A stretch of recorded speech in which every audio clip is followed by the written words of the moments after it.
Liberty Bank-ის ბათუმის ფილიალში პენსიის ასაღებად მისულ მოქალაქეებს რიგში დიდხანს დგომა უწევთ, რის გამოც ისინი შენობაში სკამების დადგმას ან უფრო სწრაფ მომსახურებას ითხოვენ.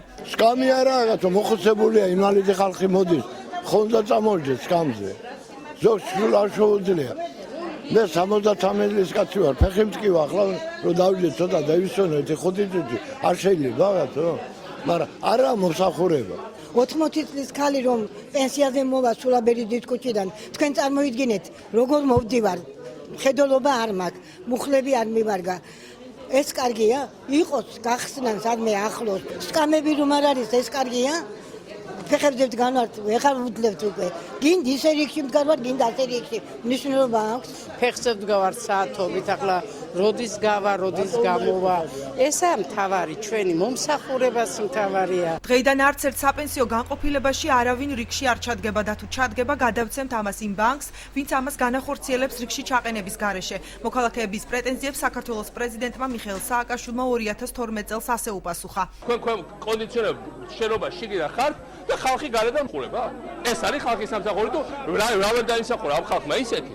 რომ ესეთ მდგომარეობაში არ ჩააყენე. არც ერთ საპენსიო განყოფილებაში არავინ რიგში არ ჩადგება და თუ ჩადგება, ყველას განავცემთ ამას იმ ბანკს, ვინც ამას განახორციელებს რიგში ჩაყენების გაზულუქების და თავზე წამოჯდომის გარეშე ხალხს. საქართველოს სოციალური უზრუნველყოფის სააგენტოს უფროსის მოადგილე აცხადებს, რომ Liberty Bank-თან გაფორმებული ხელშეკრულების ვადა წლის ბოლოს იწურება.